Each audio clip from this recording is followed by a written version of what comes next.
So we are live now. Hello everyone, my name is Neil and I'm here hosting the webinar today. I welcome all the participants watching us live on Zoom platform and our Facebook link. During this lockdown due to corona pandemic, there is a lot of perplexity in academic institutions and regarding the post effects. So Zotalabs in association with Aptron brings you an insightful panel discussion on post-COVID career opportunities. So today the moderator of this discussion is Wing Commander Ajay Arora, sir. And sir is an alumni of institutions of repute like IIT BHU, BITS Pilani, and IIM Lucknow. Sir has served the Indian Air Force and in various capacities and later on Air India as a prominent consultant. Presently, he is associated with Zotalabs as Director, Strategic Alliances and Partnership. Welcome, sir. Thank you. So now, moving on, our first panelist of the day is Dr. Asif Iqbal. Hello, ma'am. Hello, sir. Sir is an architect by profession, and he has represented our country on a variety of international forums, aligning economic groups from diverse sectors of many countries. Mr. Iqbal is responsible for advising many international clients and a need to make key decisions on multifarious issues from budgetary choices to communication, from organizational engineering to productivity issues. He is on advisory board of several academic institutions and working since long and mending the gap between the industry and academia. On behalf of Zotalabs and all the participants, I would like to welcome sir. Welcome, sir. Hello. Thank you. So moving on next, our next panelist is Mrs. Anupama Sagdeo, a fine educator and an adept administrator. Mrs. Sagdeo is presently the principal at DPS Lava Nagpur. She had been the principal of Amanora School, Pune, before moving to Nagpur. She was part of the Pearson School team for more than 5 years. She has also worked with international schools, Air Force schools, Kendra Vidyalayas. She has a rare and eclectic mix of both government and private schools. She has an in-depth understanding of education system of India and has been strongly implementing the same at various levels for past 20 years. Welcome, ma'am. Thank you so much. Thank you so much, ma'am. Also joining us today is Dr. Seema Misra, a corona warrior. Dr. Seema is one of the eminent pediatrician and neonatologist in India. She did her MBBS with gold medals and several honors from the prestigious King George Medical University, Lucknow, followed by her pediatric training from the renowned Sir Ganga Hospital at Delhi, and she had her DNP post-residency at world-famous Mayo Clinic in Rochester, Minnesota, USA. Her experience of treating pediatric patients encompasses more than 2.5 decades. She was a consultant at Apollo Hospital, Goa, and then Bangalore for 15 years. And presently, she is leading her established practice at her clinic based in Bangalore. We welcome you, ma'am, on panel.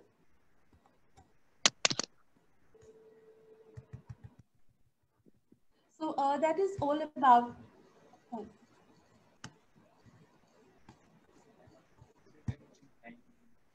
I'm sorry. Can you see me? So that is all about today's panel. Here now is Wing Commander Ajay Arora, Director Strategic Alliances and Partnership Zotalabs, to steer today's discussion on post-COVID career opportunities with panel. Sir. Thank you, Neil ma'am. And I welcome all the panelists for today's webinar's topic, that is career opportunities post-COVID. You know, whenever asked about choosing a career, great people like APJ Abdul Kalam, former President of India, Steve Jobs, co-founder Apple Inc. Corporation, have insisted on doing what you love. They have always emphasized the key to finding the right career is to first decide what you are passionate about and then going for job plan that matches the passion. But all of us, we know, and when we ask ourselves, is it that so easy?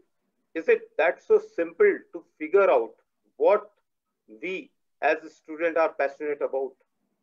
And above all, is it really about our passion? The one word answer to all these questions is no. And there are various reasons for the same. With this opening sentence, I open this webinar on career opportunities post-COVID-19. I would love to invite our first panelist, Dr. Asif Iqbal. Dr. Asif Iqbal, you being an architect by profession, and you have represented our country on various international forums and also aligned different sectors, economic groups with various countries. I would like to have your opinion, sir, on the job prospects in various traditional fields vis-a-vis the emerging fields and domains, especially in these unprecedented circumstances and times. Over to Dr. Asif Iqbal. Thank you, Arora sir. Thank you very much. Coming to the career opportunities, I think what we are seeing is a paradigm shift in the global system completely. It is not just a problem with India, it is a problem with the whole world today. Lot of opportunities are being redefined. You know, people are trying to understand what they were doing. Was it the right thing for them to do all this time? And all this happened with the kind of education that we have had. And in India, most of the job opportunities that we have are all, there is a lot of blue-collared and white-collared system here. So therefore, we really need to, at least now in India, we have to understand that jobs like, a good plumbing degree or a good electrical degree. For example, practical example, I would like to give you many colleges in Bangalore. They have students, engineering students who come up from Northeast, and after finishing engineering by taking huge loans, they used to have problems of finding jobs. And eventually, of course, our organization tried to help them get some internships, and then we helped them start tutoring some students. But they were ready to compromise on any kind of a salary because they just wanted to survive. Whereas if you wanted to get a driver, you had to pay him the amount he would ask for, because that is the kind of thing that is needed in the society today. You wouldn't find a good plumber, you wouldn't find a good electrician who is qualified enough and who has that knowledge, skills, and the vocational training skill. So we, at least with this COVID, India has to learn that these sectors are here to stay, and we have to train our children in vocational training. And as yesterday I was discussing with somebody, and they were telling me that after 10th, 11th, 12th, there should be 13th, 14th, 15th standards, and then they should start getting expertise into some proper field. So that is something that we are seeing. And right now we have seen more than 500 million students who have suffered with this whole pandemic and this post-COVID revolution. And the whole nationwide lockdown after it was imposed, we have had institutions who have been focusing on e-learning methods. So these e-learning methods that have come, so there the challenge would be in e-learning not to have the practical knowledge. There needs to be some mechanism that is created. Let's say, for example, you have to train somebody to do something in plumbing. So you cannot do everything with e-learning. You really need some kind of a practical interface there for them to learn. So some Japanese schools are working on certain systems which are robotic in nature and which can help them. But I think this is going to be a very big challenge for e-learning, because e-learning is good for the theory part, but for the practical part, you really need to have something. For example, medical students, for anatomical purposes, like Madam Seema would be able to say, maximum is what you need with practical knowledge. And this is something that we have to address. This is the challenge that we'll have. Apart from that, e-learning methods on digital platforms have been quite successful. Of course, they have increased the workload for the educators due to the extended work hours, and especially for teachers residing in rural areas. They are having a very tough time in doing this because they have connectivity issues. Rural areas have a lot of connectivity issues, and there is a problem with e-learning. Nevertheless, overall statistics, what they are showing is that online has proven to enhance learning and students' ability to retain this information. So I think this is something that we need to bridge the gap. And we will see that over a period of time, as we learn, as we understand the gaps that are there between the academy and industry, we will be able to fill up and create those needs. Dr. Asif Iqbal, I would, since you have told about this digital learning and the practical learning and all, if you see in our country, we already had a economic divide among different societies of the people. True. But I think now the digital divide will also be a big challenge, because there are some people who don't have access to these digital bandwidths and the kind of the platform on which they are supposed to have learning. So is this going to make a difference? Well, this is going to make the difference.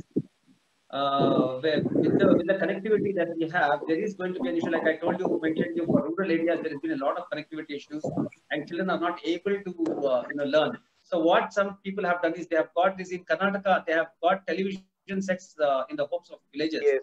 They have connected the cable, and there are free tuitions being given for 8th, 9th, and 10th standards. So the whole day children are watching TV and learning. So as I told you, as we see the needs and as we see the gap, somehow, somewhere, we'll keep creating something, because today knowledge is accessible for all, whether it is rich or poor, everyone. But this divide is being a little bit of a hindrance. I think India will overcome that challenge very soon. It is a challenge, yes. Yeah, thank you, Dr. Asif Iqbal. Now, with the same, like whatever we had discussed with Dr. Asif Iqbal, and there are certain challenges which had, come to the even education system and the entire, ecosystem of the education. So, Anupama ma'am, you being an eminent educator and held various important portfolios, and being a backbone to the ecosystem of the education system, our viewers would like to have your valuable opinions on few aspects, starting from, like, we know the entire world had a unprecedented pandemic situation, which warranted various measures and like chains of lockdowns, one after the other, and nobody knew when the next lockdown is going to come. Closure of the educational institutions, and there was a forced changes in the way we used to teach earlier. What were the challenges you and the students and probably the entire ecosystem of the education like they were facing, and how you people were able to cope with it, again seamlessly connecting with all the stakeholders? Or were you able to do that successfully, or still there are some gaps? Right. Thank you for your question. The challenges that we faced were, the first challenge was getting the teachers in the fold, bringing them and, training them, changing their mindset and asking them to do something which they had never done, the online teaching or e-learning. That was one challenge. And then the next challenge was that what platform to use, how do we do this e-learning? After that, it was how do we reach each and every child? Like just now he said that there were connectivity issues, there were device issues, and the mindset of the parents. Because a lot of parents took this online teaching, e-learning very, very lightly. They said when the school opens, the teachers are going to teach everything again. All right, and nobody knows when the schools are going to open. So these were and a lot of parents are not tech savvy. They don't have devices which, support a lot of recent, these online learning platforms. So these were the challenges. The IT manager of the school was on call 24/7, helping the parents to, either download a particular app or download things, or teaching the parents how to log in. So these were my challenges, what we faced. But what the measures we took here was, first thing we did was we did teacher training. We formed a core tech team in the school, and they found out the various apps and tools that the teachers can use to teach the students online. And these 6-7 people then trained the rest of the teachers, their peers. So each one of them had a team, and they trained the teachers to use these tools and these apps. We did parent orientation, lot of parent orientation, so that stepwise they were given the directions, how to log in, what to expect, also the rules and regulations of the use of internet, especially the safety of the children. Because if you leave the children unattended, there is so much available on the net. So cyber safety, security, all those things we told to the parents. And the teachers set the ground rules for the children as well. When we started using the Google Classrooms, the ground rules were set, because children these days are much ahead of all of us when it comes to technology. So they would do all kinds of stuff, remove the teacher from the hangout meeting, or wouldn't let her mute a particular child. So all those things were done right at the beginning when we started the online classes, and especially for the older children. The younger ones are in control, but children who are in 9, 10 and above, they needed a lot of guidance and a lot of strict rules. So that helped us.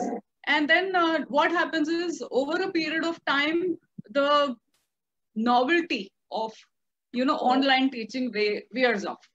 So children don't come to the class, or they will switch off their video, they will switch off their audio. You don't know what they are doing. The teacher can't see or hear anything from the child. So what the teachers these days are doing is bringing something new to the class every day.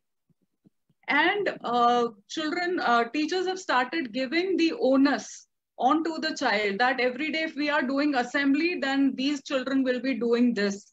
So that is kind of, keeping the interest alive in all these online classes that we are taking. Yeah, that's nice, and really a good and Herculean effort. And especially now, the new normal is probably this. Yes. And see, like in education, like ecosystem, we will be able to, cross over our like milestones, and will come out of all these hang-ups. And because in India, there are a lot of IT people who are, helping at the back end. Even government is also helping. So the entire ecosystem is going to help. And we are in like the summer vacations and all. So probably when, the July and all season will start, only I worry about the, admission process and all. Probably that will also get smoothed. No, it's all online. Even the admission process is now online. Yes, ma'am. That's great. Right. Yeah. And now without the healthcare ecosystem, we cannot move forward. So I would, like to ask our Corona warrior, Dr. Seema Misra, something related to that.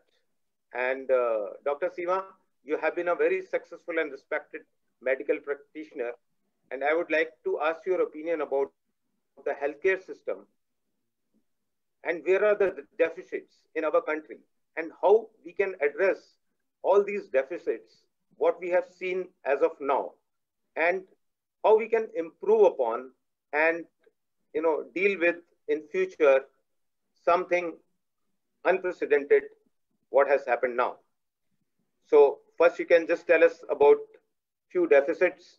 Second, how you people are coping as a warrior, and what are the challenges you are facing, and what you suggest the gaps where, in case it happens in future, probably we should be ready. It's tragic how this pandemic has highlighted the shortcomings of healthcare systems around the world. The overburdened hospitals everywhere we read, these days it's so available, everything is available on the social media. Everything has to now needs an upgrade on every level, right from the infrastructure to the processes, so that we have a very safe environment for the staff, the support staff, the healthcare staff, doctors, the patients, all to have a very clean and nice working environment to work into.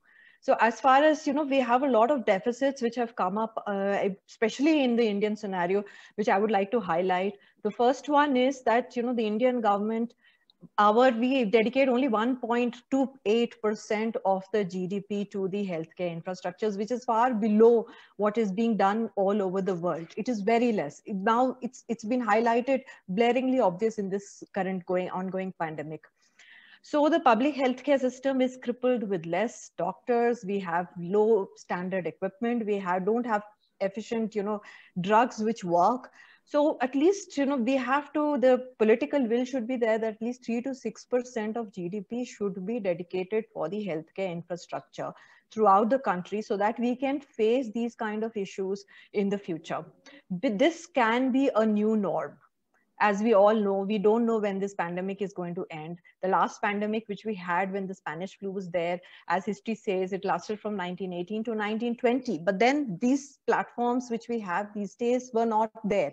So right now we are better equipped to face if the political will remains with us.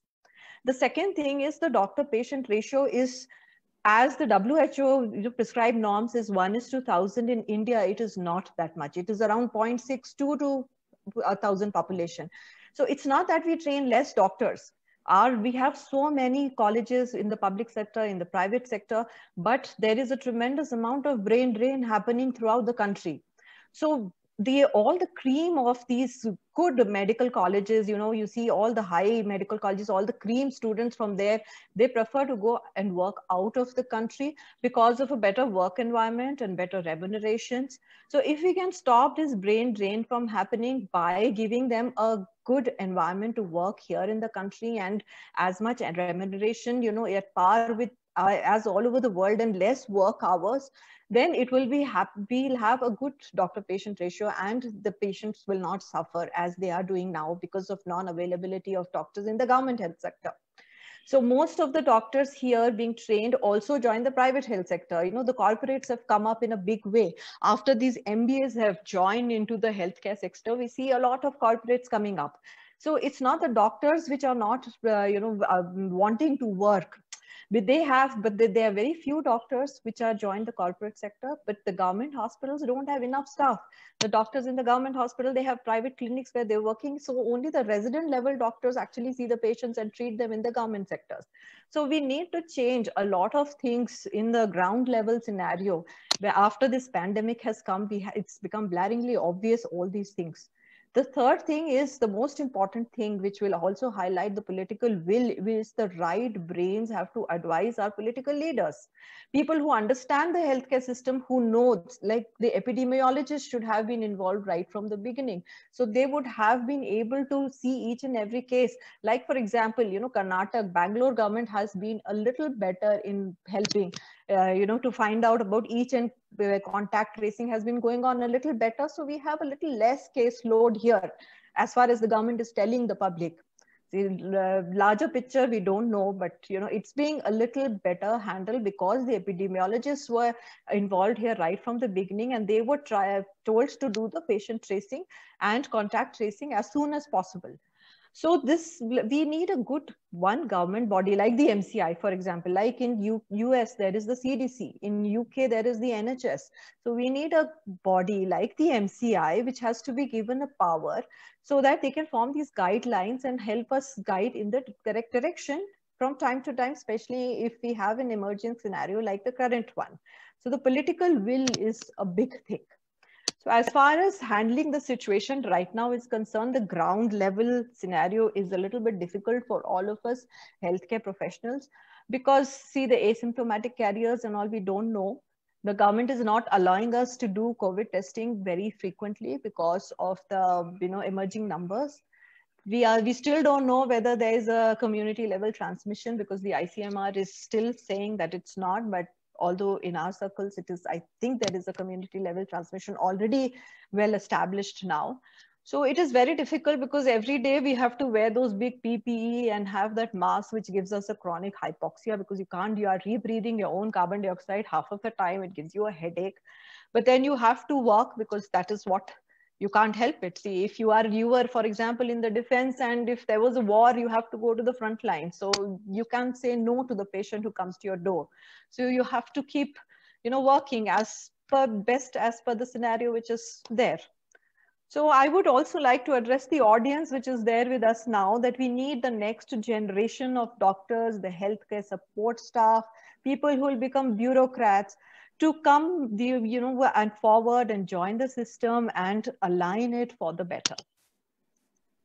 Thank you. Thank you, Dr. Seema. Thank you for all your views regarding, how you people are fighting this war, and it is not less than what we fight the war at the border.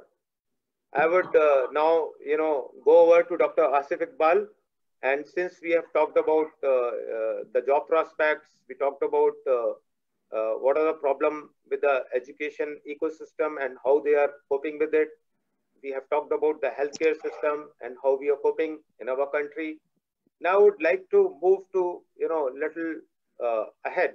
That is, for the university students.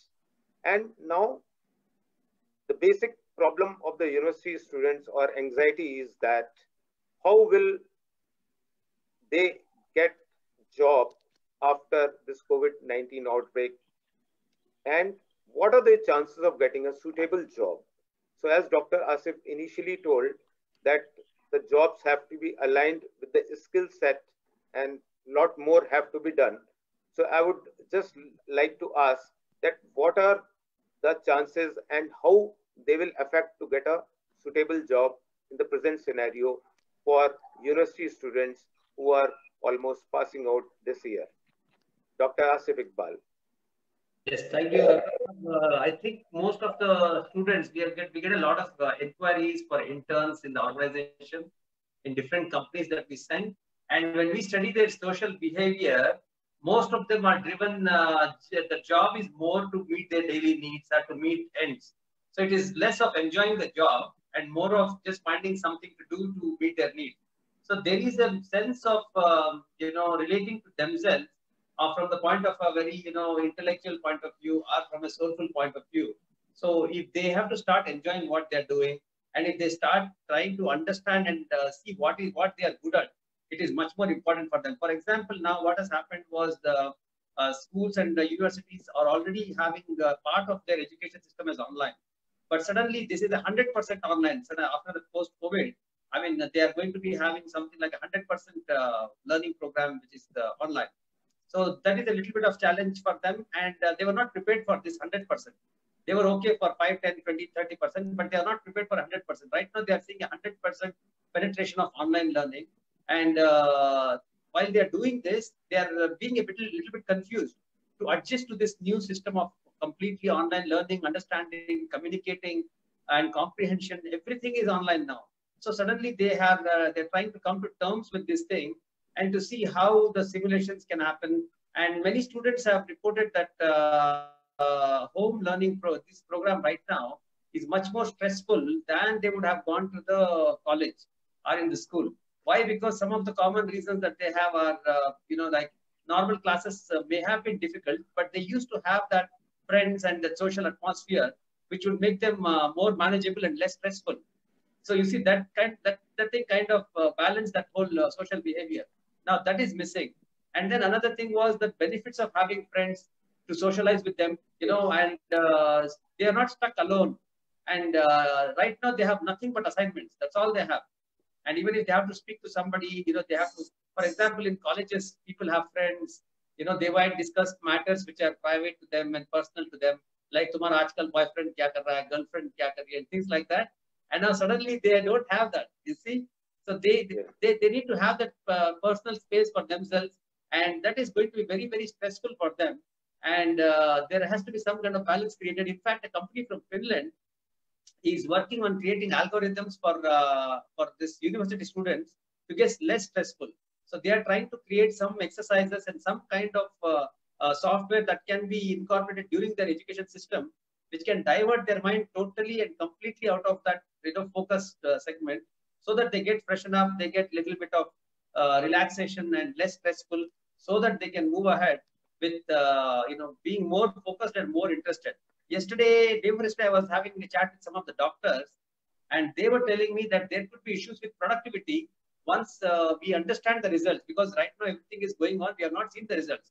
After 3 months or 6 months, if we see the productivity of the students who have sat in front of the computers and learned vis-a-vis their presence in the schools physically, they assume, and they were doctors, and they were saying, they were thinking that there could be reduction in the productivity of the students.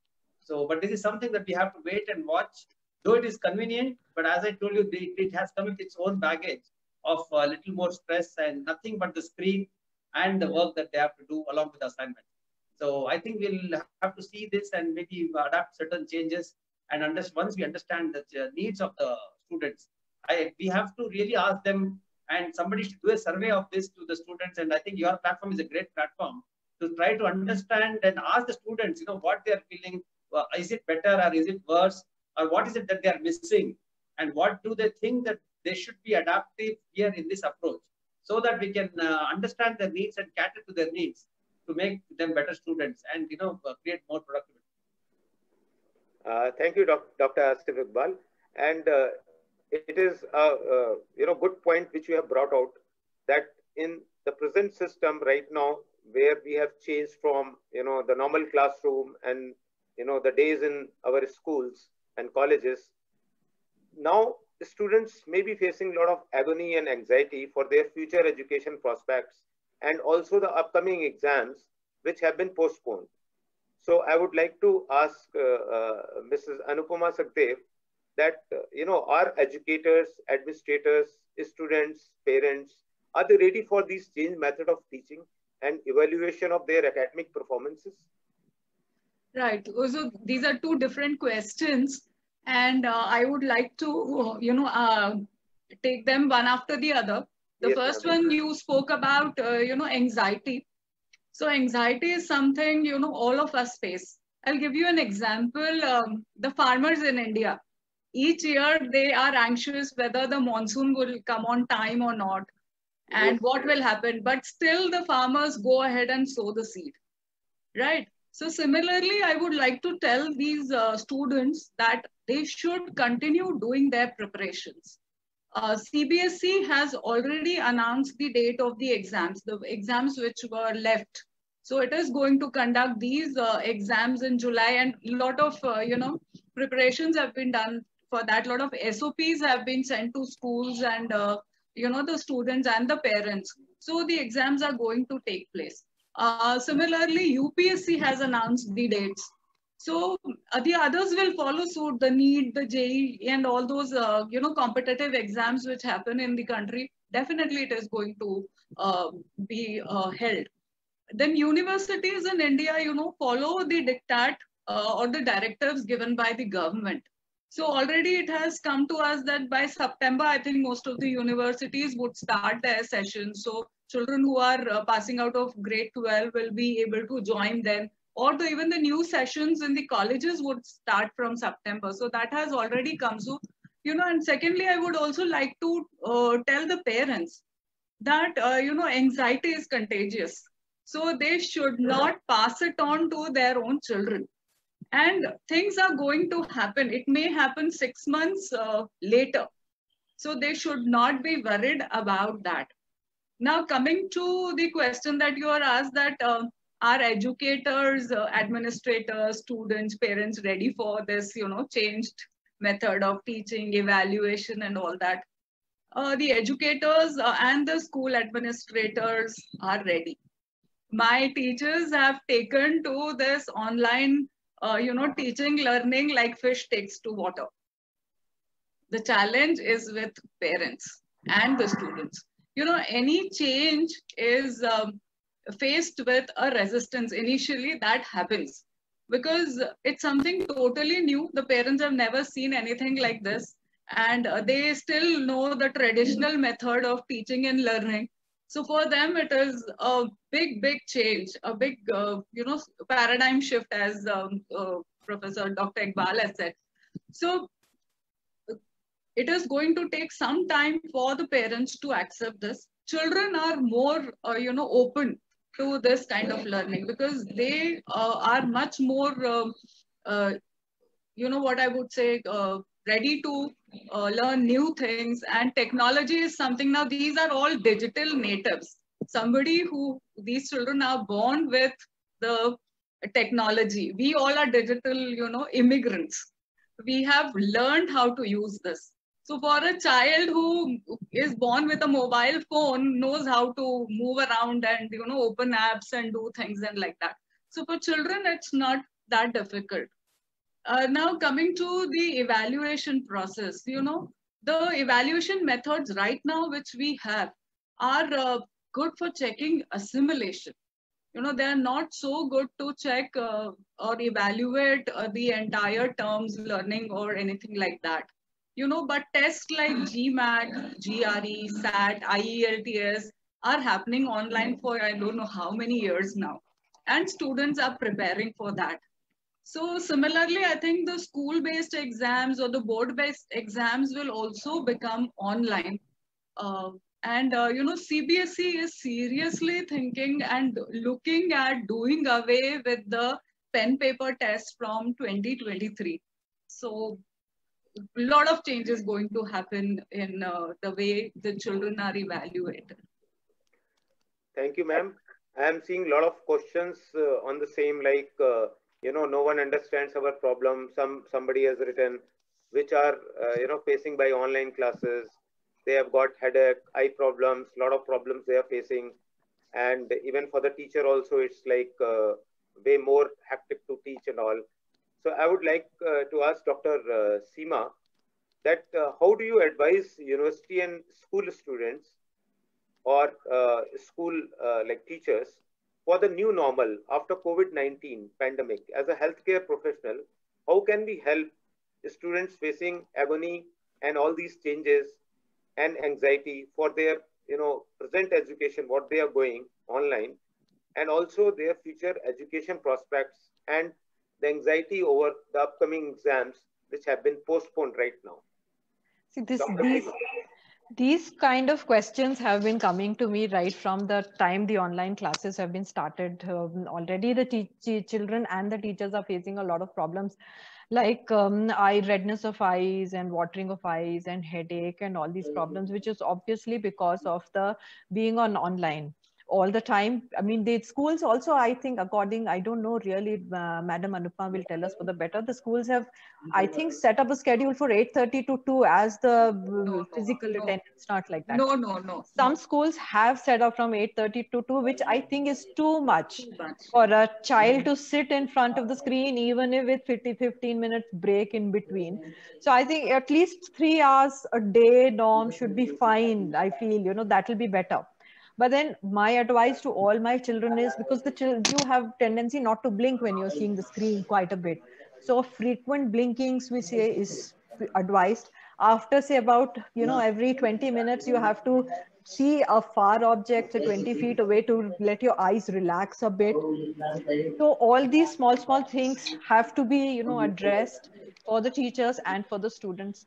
Especially being a pediatrician, our concern in the pediatric circle is the development of our small babies, who are still in the less than 5 year, 6-year-old, because their social social distancing is happening. Apollo. So that is the development is going to be compromised now. So we are going to see a lot of developmentally autistic children coming up in the near future. We are geared up for that. Who are not born with autism, but because they've been in the house, nobody is seeing them. Parents are working. Both the parents are working online full day. Nuclear families. The child is left with the TV on like a babysitter. So this is like a big thing, which is again going to come from a pediatric point of view. So I would just like to tell our young audience that these are unprecedented times. The whole world is facing it, right? It's not us, it's not in our country, it's not you, it's not me, everyone. So the only thing which will help, like we say, to be away from anxiety, don't see too much news, and only a positive attitude will help you to go through this time, to tide over, even especially for the parents. Please maintain a positive attitude. Do not communicate your anxiety to your children. So even if you're 6 months to 1 year delayed in your objective or your goals, doesn't matter. You're still young. Time is still on your side. Health is the foremost. As our Honorable PM said, Jaan hai to jahan hai. So stay positive, stay healthy. This is the time when you have to form your, follow your hobbies. Learn a new skill. You can learn a new language. There's so many things around available for you. So, but the only thing is, bottom line is, stay away from anxiety and please stay positive. Thank you. That is very positive note, Dr. Seema. And I would like once again to steer to Dr. Asif Iqbal. And Dr. Asif, we keep hearing at different forums, like all the PMs, all the CMs, in all the forums, since you keep going to a lot of forums, and everybody is saying that there is a new normal which is going to come for each and every aspect. Now, what do you mean by these new normal as like related to a student, and what job should a student focus upon? So my focus is there on the aspects of what is going to be a new normal for the job aspects as well as for student as such for getting a new job with a new normal. So what is this new normal? We were in a webinar just 3 days back with the UN, the UNESCO promoted OECD, the Organization for Economic Construction and Development. So the UNESCO is trying to take certain feedback from different countries and their schooling system to define these new norms. It'll be interesting to find that a lot of these changes will be there. The new norms would be, for example, temperature screening. The minute a student goes to the school, there will be temperature screening before entering the school compound. And, eating in the classroom during recess time, he has to adapt those kind of things. And then also in the canteen, teachers would have to carry out body temperature checks when the students enter the school compound. And if they showed any symptoms, then they'll have to take to a room. And there is a compulsory isolation room now in the schools. They must have a compulsory room, isolation room, which is a new space that schools have to provide for this particular post-COVID, a norm, one of the new norms. And there are a lot of students who walk or cycle to school. So I think that will be very challenging for certain countries where the weather is hot all the time. For places like Bangalore, still it's okay, and but for places like Delhi during extreme temperatures, extreme hot temperatures, it's going to be a very big issue. So now the students will be first, they'll be asked to ensure that their body temperatures return to normal before it is checked again. So those kind of challenges will be there for them. And of course, with if a student shows any symptoms, then they'll be taken to the isolation room. And, and besides contacting the parents, they will also contact the nearest health center. The government health center is involved in this when it comes to COVID, because it's a matter of national security and national health. So the government is always involved. But for example, in DPS, I'm sure ma'am has a room. There is also a doctor in-house all the time, but that's a private thing. But in this case, there has to be the involvement of the health department of that state. You have to inform them, and that will happen. And then when go to the canteen, they are going to have all sorts of things like standing at a distance of 1 meter from each other. There should be physical distancing maintained during that, and during recesses in the toilets and everything, there has to be physical distances. And also the meals that they will bring into the classroom, there are going to be certain norms set whether they can eat meals in the classrooms, and if they eat, then what are the conditions. And if they have to buy packed foods, they will be queuing up, with a 1 meter gap between another, so that they can take this food and go and sit in the classrooms and eat, and they will not be actually eating in a canteen. So the situation in the canteen, will be very orderly, and parents don't have to worry about, kids to buy food in a rush, because currently you see, my children also, I see when I go to school canteen, they all rush and, try to buy things. But here, parents can rest assured that there will be no rush, and they can be, standing in the queue and, then buying whatever they want to buy. And in order to maintain social distancing, the tables in the classroom will have to have the gap. And as Anupama ma'am will rightly will have all this feedback and inputs over a period of time. Surplus students would be placed in another class, and how they will create that extra infrastructure, or they will create that alternate way of schooling. So, and school laboratories will also share a similar settings to ensure, the learning would be carried in a very orderly and safe manner, because there is involvement of a lot of chemicals and outside, things which can affect the health. So the movement of the students within the compound also, will be marked with arrows to avoid crowding. So because children to manage is a little bit different than the adults. So this is the new norms, and the children will really, will find it very shocking, and they will have to get used to all this once this happens. And I think this new norm is going to be a lot of learning for everybody. And we'll have to see this once the schools open, what would happen, and what kind of social behavior is going to change with the students, especially after 3 months of their, as of today, we talk about 3 months, but we don't know if the schools open in September, it will be 5 months or 6 months. So we really need to understand how the new social behavior is going to be adapted and what will be the new norm for them. And it's quite interesting to see that. Thank you, Dr. Asif. There are some questions which are coming for Anupama ma'am. That there is one question that you can't believe that we only understand 10 to 20% things through online classes, and university and schools, they expect from us to give the end semester exam after the lockdown. So their understanding through online classes is quite less, and their evaluation, what the schools and colleges are going to do. So they are having a lot of anxiety on this particular issue. Right, I agree, because teaching through the online method is a slow process. Because here also in my school, we are also facing similar problems. So teachers are not rushing with the syllabus. They are taking very small, concepts one at a time and checking the assimilation. If the children have not understood, then they, find another method to teach the children.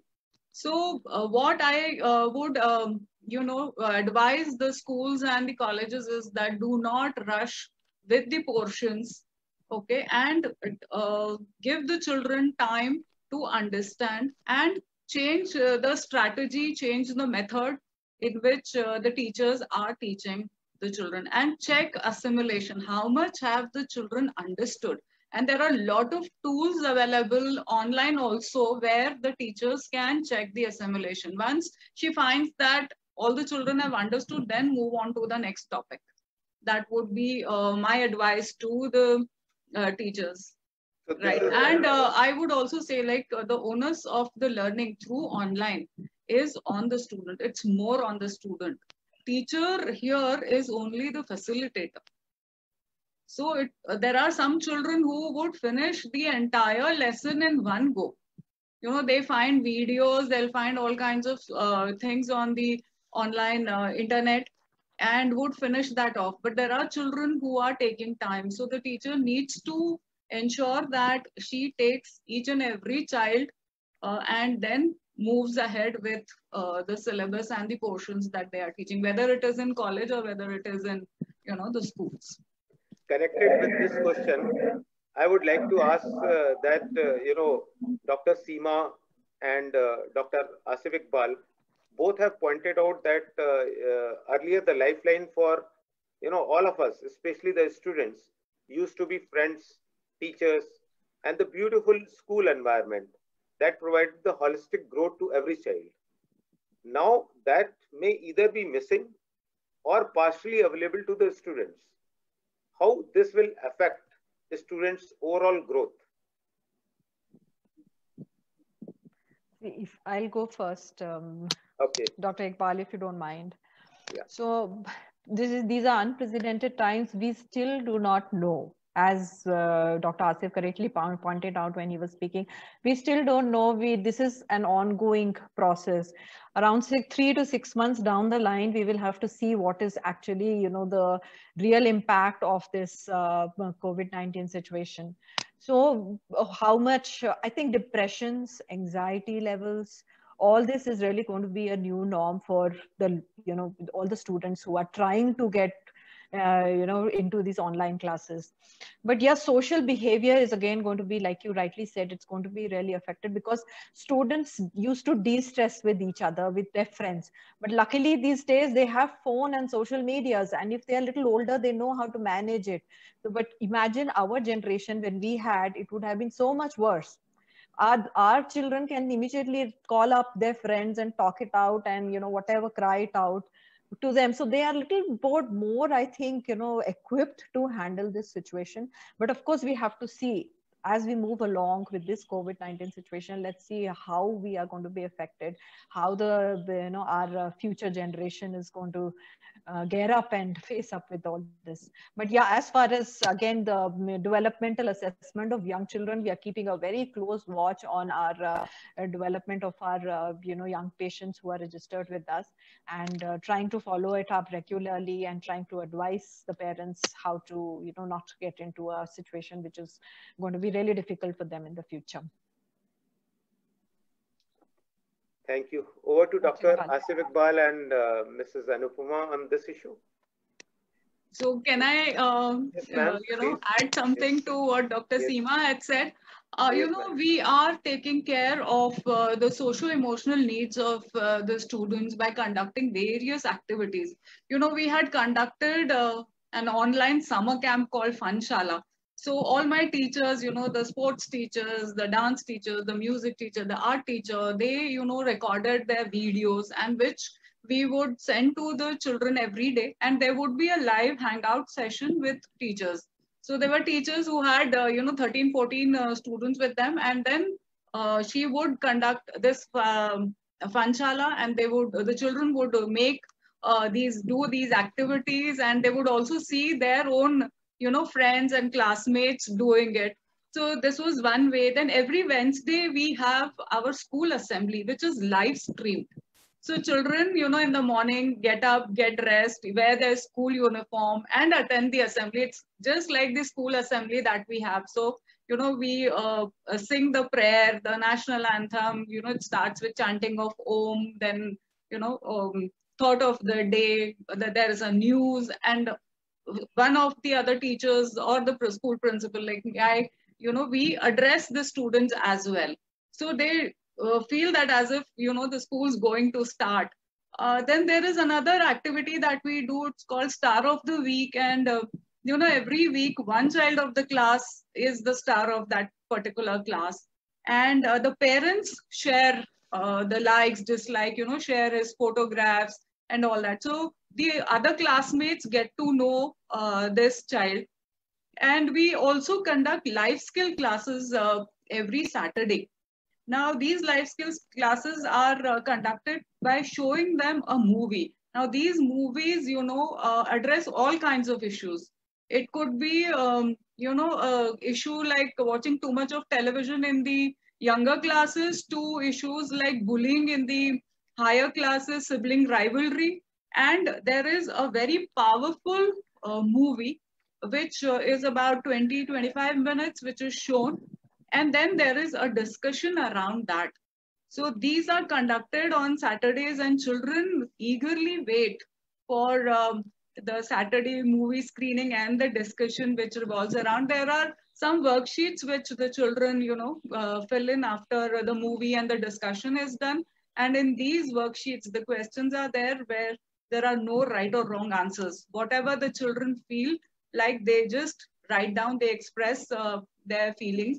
And there are some club activities which we conduct again online. The co-curricular department is very, very active, and children log in at 4 to 5, and there are warm-up exercises, aerobics going on, or a dance class going on. So trying to ensure that children don't feel that they are isolated and they are not connected with the friends, and bringing in that the moments of cheer and happiness when they, are doing dancing, or they are, singing songs with the music teacher. And teachers are also celebrating virtual birthdays, because teachers know whose birthday is when. So, children make cards for their friends whose birthday is there. There's a virtual cake which the child cuts. So all these kind of activities we are conducting to ensure that children have a positive frame of mind, and they don't feel left out. Ma'am, we have got a question from one of the viewer, that don't you think this is going to be good that school system gets obsolete and single government authority takes charge to teach 100% students in the country with the same type of video, which is like good quality and no high charges for the schools? and no monopolies of the schools, like single system, single video. Everybody listens to that, gives the exam, and finally it is like, he gets the marks. Right, right. So it's again, it all depends, like Dr. Seema had said, the political will. Yes. If that is there, then maybe, and it would be something which would which will not be discriminatory, and everybody would be on the same platform. So I really don't know. It could happen in near future, and if that happens, we'll be really very happy. Another question for you, ma'am. Yeah. That what about the marking scheme? As we know, after the lockdown, it will be done in big hurry. Is one of the question from one of the viewer, and this will affect the marking. That is like examination marks and all in really negative way. So like everybody will do in hurry, no consolidated aspects of it, and the good students will also become average. I don't think so that is going to happen, because the answer sheets have already been sent to the evaluators in their homes, and they are evaluating, and there is no hurry in that. So rest assured, and the evaluators also have the best of in their minds for their children or the students who are writing these board exams. So I don't think this is going to happen. So it's again having a negative mindset about everything. So I think we should look at all these things positively, and the boards are taking, care that the evaluation is done in fair way, and teachers, the evaluators do have a lot of time to submit back of these answer sheets which have been sent to them. Okay, thank you, ma'am. And I would now hand over to our host, Neil, ma'am. Thank you, sir. It was really an informative and very thought-provoking session. Thank you, Ajay sir, Anupama ma'am, Asif sir, and Seema ma'am. It's been a pleasure being with you all today. Thank you, everyone. And finally, thank you so much. I would like to thank all the participants for being here today and taking the time patiently to listen to this wonderful discussion. I'm sure you all must have benefited and availed these opportunities to clarify all your doubts. Nevertheless, if you have missed something, then feel free to post your questions and comments on our Facebook page and YouTube channel. We are definitely going to revert back to you. Stay tuned for the upcoming webinars. Have a blessed day, stay safe, and take care. Thank you all. Thank you, Neil ma'am. Thank you all the panelists and all the viewers. And I am so thankful to our partner Aptron, who are leaders in training segment of for graduates for lending their efforts for conducting the webinars. Viewers are requested to download the app of Zotalabs, which will facilitate them for acquiring and safekeeping their certificate of participation. All of you can also keep your other valuable educational certificates in the wallet in the app. Sorry. Please visit zotalabs.com to know more about our products in the field of education and about emerging technologies. We shall be hosting a series of webinars and will keep you updated with the subjects and eminent speakers and panelists from time to time. I want to assure you all that you will find all these webinars very interactive and connecting with the issues of stakeholders in the field of education in India. On behalf of Team Zotalabs, Team Aptron, and all the panelists, I wish you all a very bright future in your chosen careers. Lastly, something mesmerizing for you all till we meet again on the webinars, that never underestimate your own strength. You are born for a purpose and you are blessed with power to achieve it.